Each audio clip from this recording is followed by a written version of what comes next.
we're back here live in studio. I'm Chase Gore. This is the Andrews Mustang Legend Show, episode 2. Got a very special guest here in the studio today, and I'm going to go ahead and let the gentleman introduce himself.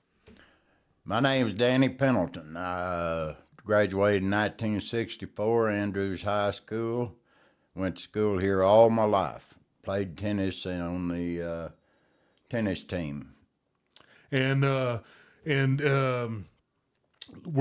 go ahead and dive right in. So Danny, kind of let the folks out there know. I know your parents moved here. You were really young. I was 3 months old when Dad and Mom moved into Andrews, and they had 5 in her family. And you had there was 5 of y'all. Yeah, that's correct. And I know you had 2 brothers that played tennis as well. Is that correct? Yes, I had an older sister, 2 older brothers, and a younger sister. I followed 2 brothers up in high school. My older brother graduated in 54. The brother just older than me graduated in 59. So I kind of followed them up through. Both of them played tennis for the high school. So you had a brother that graduated. 5 years later, another brother graduated. And then 5 years later, you graduated. So there for 10 years or more, 10 plus years, there was a Pendelton at Andrews High School playing tennis. That's correct. I could only imagine. I could only imagine some of these other towns back then going, there's the same guys still playing? I had that happen in Pecos one year when I was in 9th grade. I'm not sure whether the coach was actually from Pecos, but we hit the courts in Pecos one morning. My partner and I jumped out of the bus, run up to the draw board to see who was going to have to play first. And the guy turned around and was looking at the board, and he kind of mumbled Pendelton a couple of times. And he turned around and looked at me, and he asked me if I was a Pendelton. And I told him yes, sir. And it was kind of funny. He looked at me and asked me, he said, "Aren't you ever going to graduate?" And I looked back and I said, "Yes, sir, in 3 years." Oh, wow. So I guess he thought maybe I was the dumbest Pendleton around. Man, I could see that. I had a little bit of that with my brother, played 3 years, and right after he graduated, I come on and had the same number. Yeah. So in football, so I could, and especially back then, with now with the technology and everything they have now, back then you didn't have any of the cell phones and a lot of that stuff. So I could definitely see that.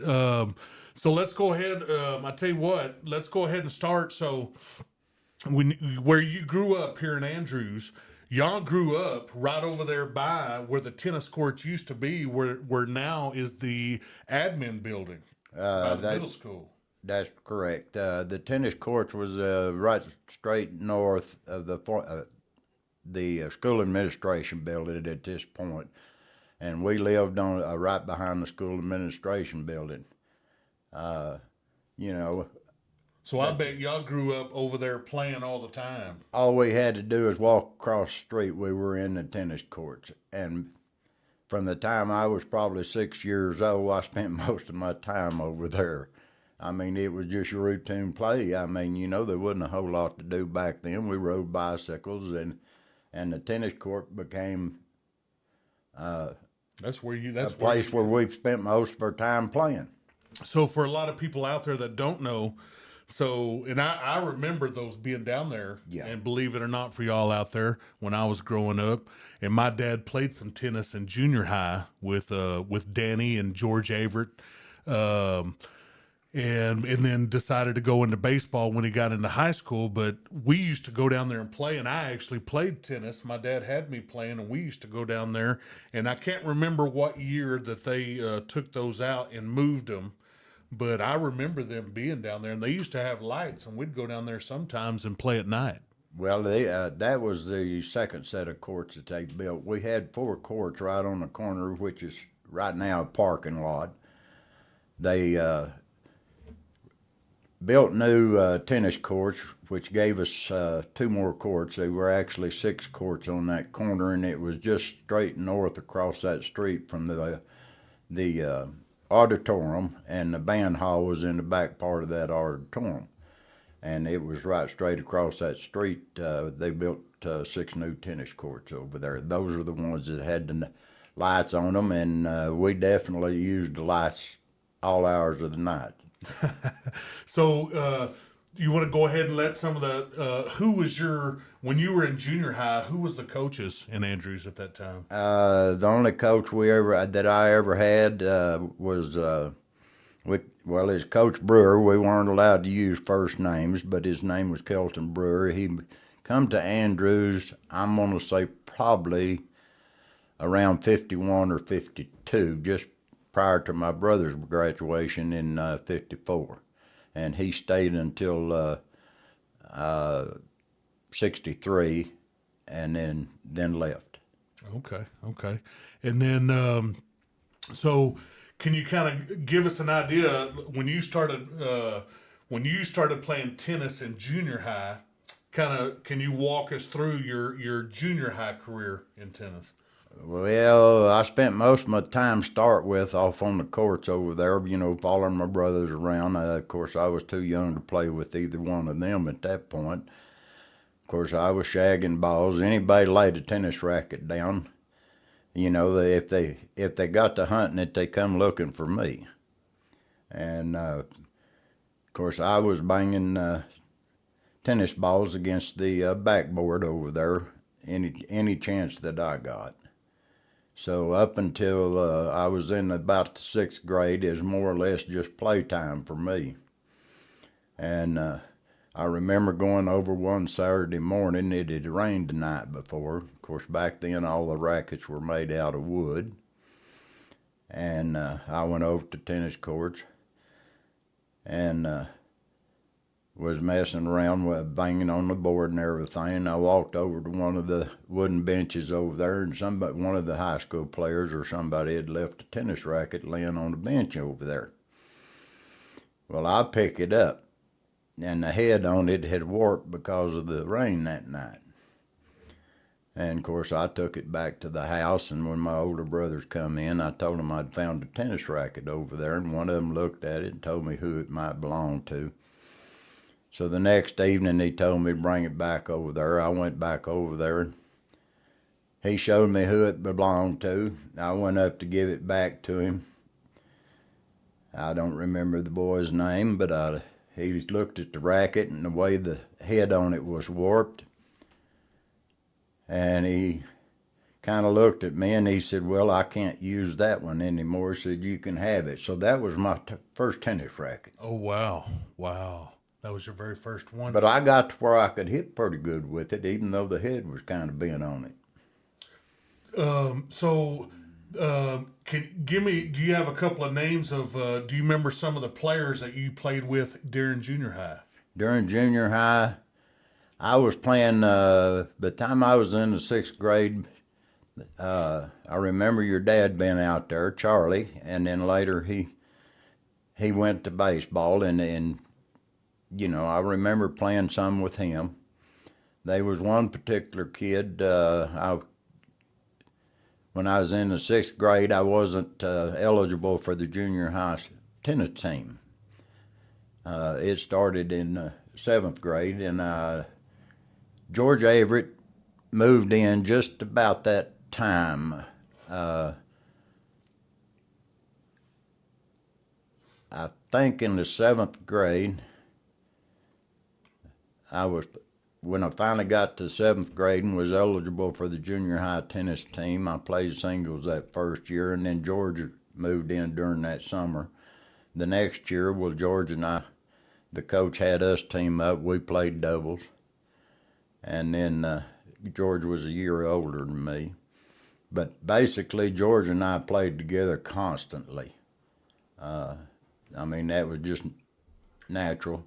I remember one particular boy that was really a fine tennis player. I'm thinking his last name was Yarbrough, but I think for years there I had his first name. I believe Charlie Chase's dad told me his first name was James. I remember him, but he left school he was in the ninth grade, and he left the school, and I never seen him again. But he was an excellent tennis player at that time. I know in the summer when I was between the sixth and seventh grade, the JCs here in Andrews held a tournament, summer tournament for the kids.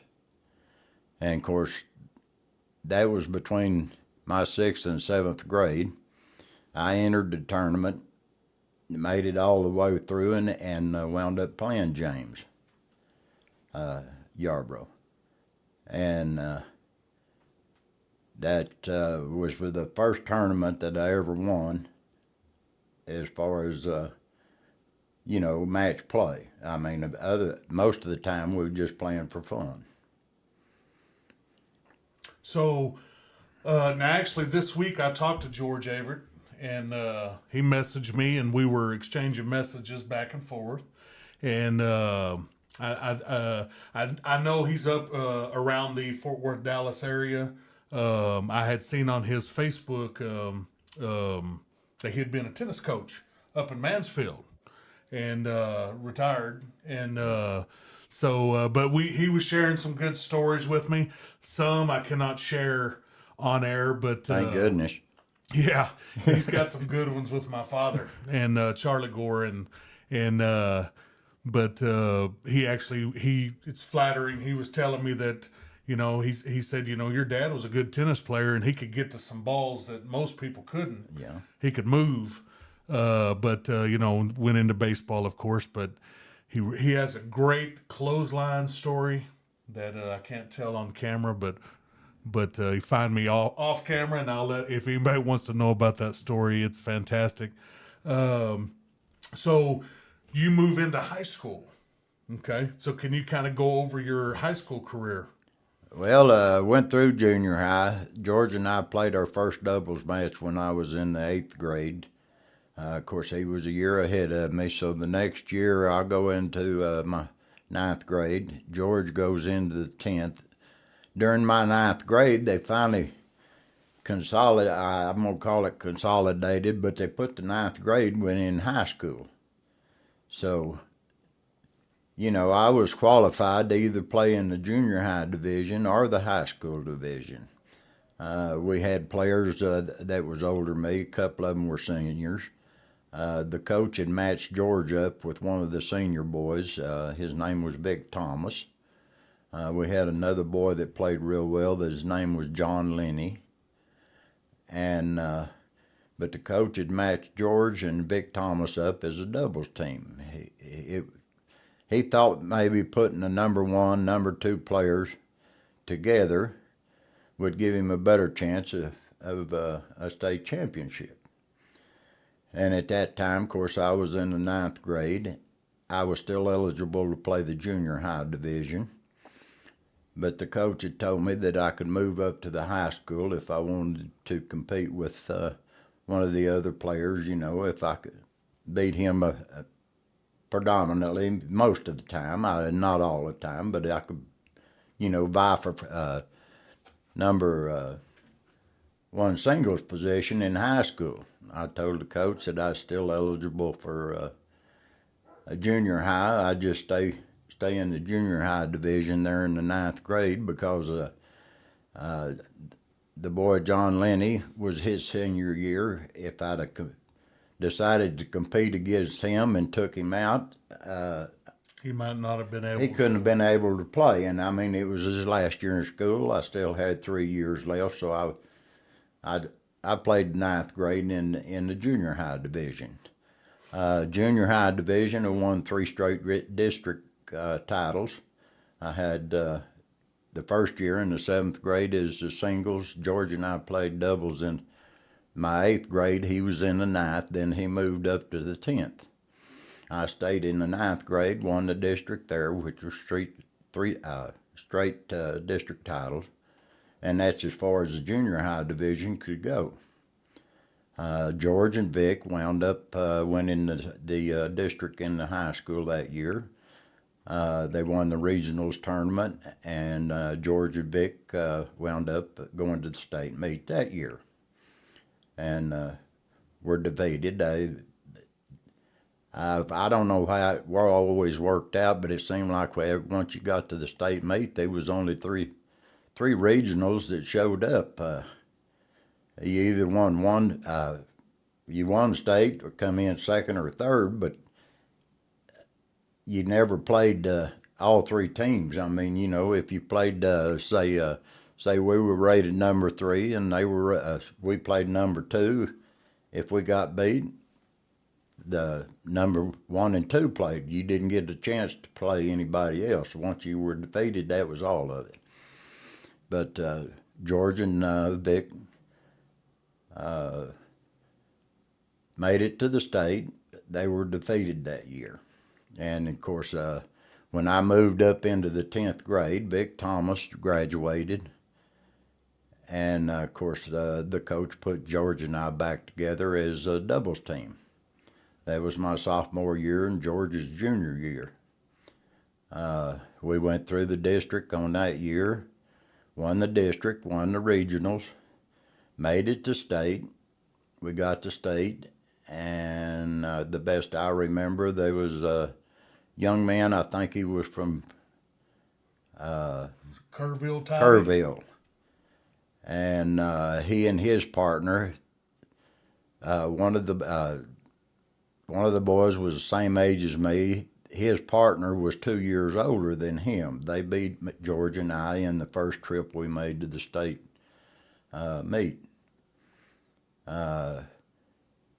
The boy from Kerrville, his partner graduated that year. Of course, George and I, the next year I was a junior, George was a senior.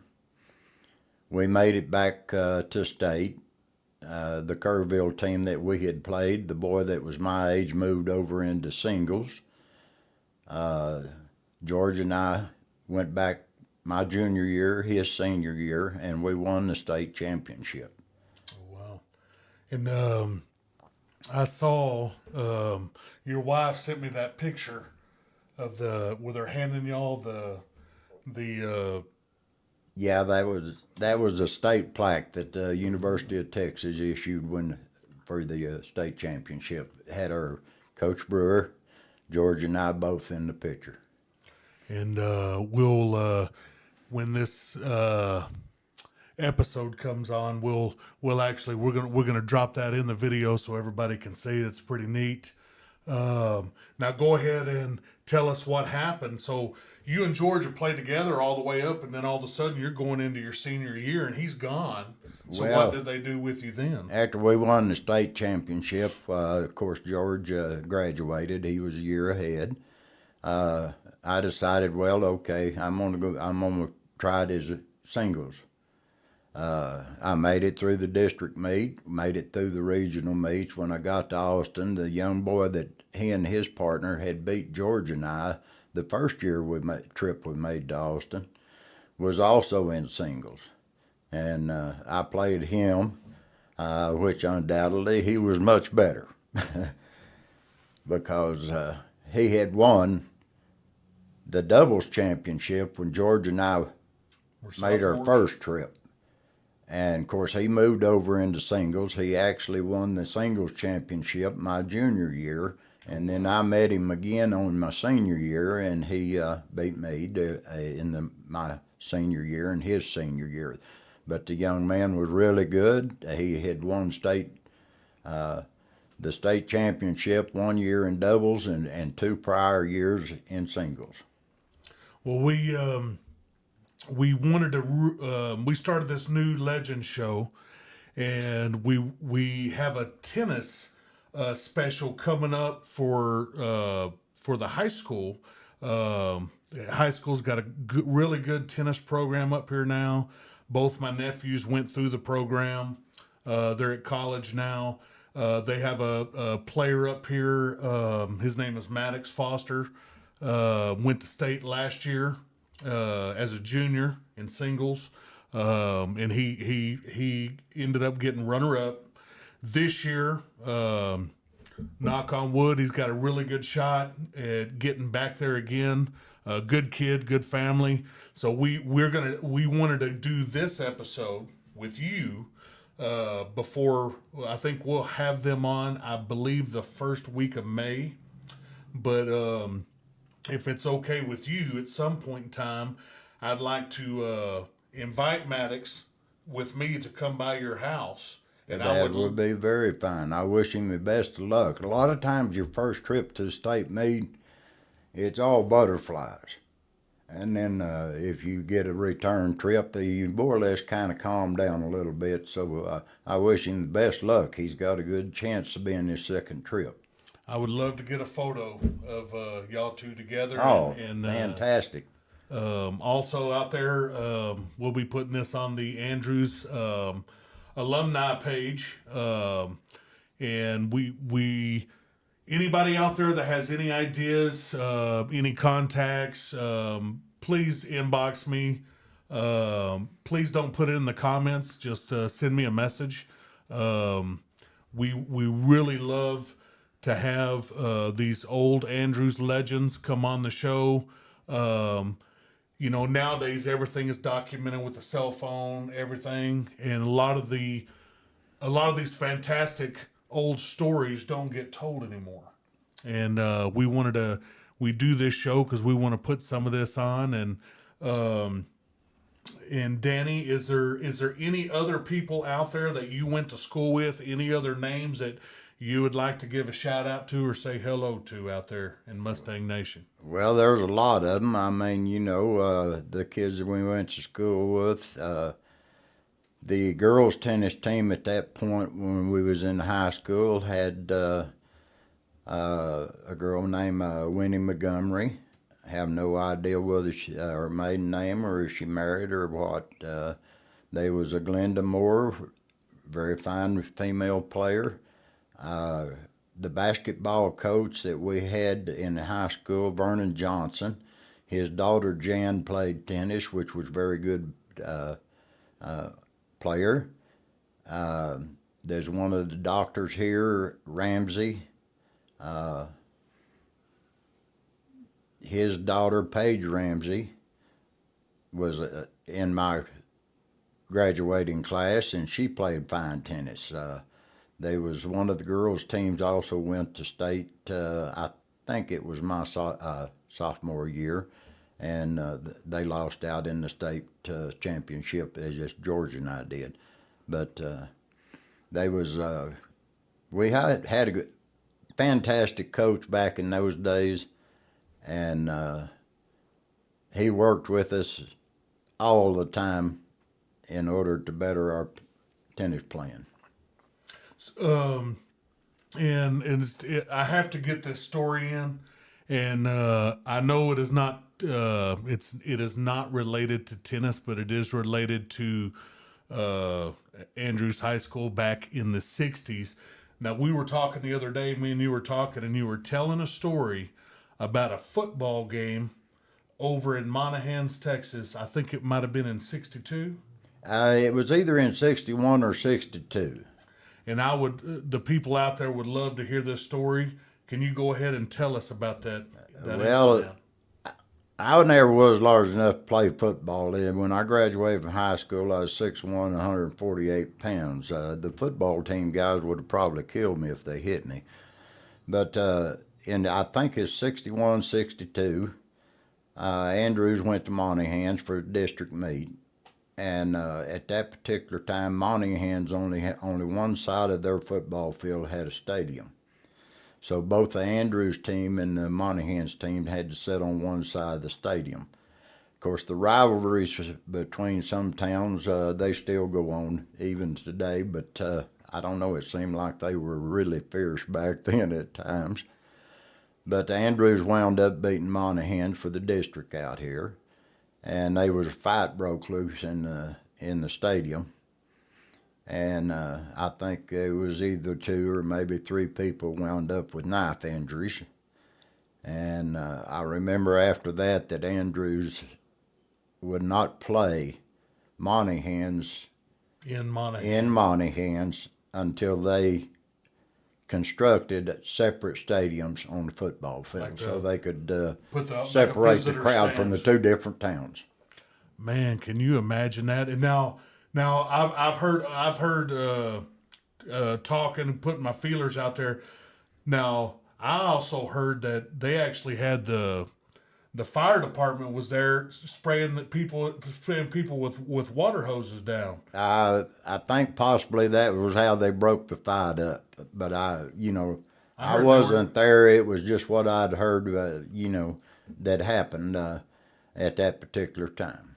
Man, I tell you what, it's just those are some of the old stories. And now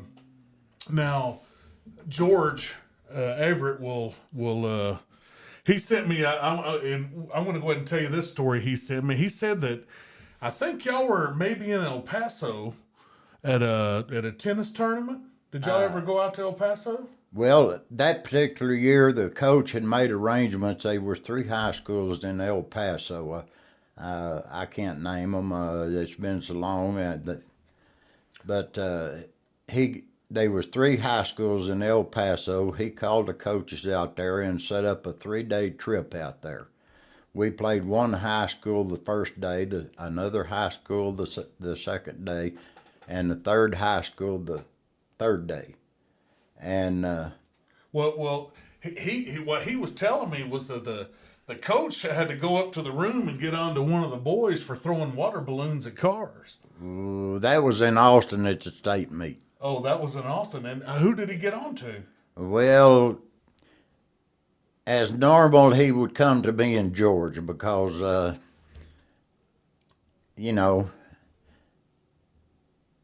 where one was guilty, the other one was guilty. Oh man, yeah. We was communicating with George this week, and he told me some good stories. And Danny, we appreciate you coming on the show. We you are a legend in Andrews High School.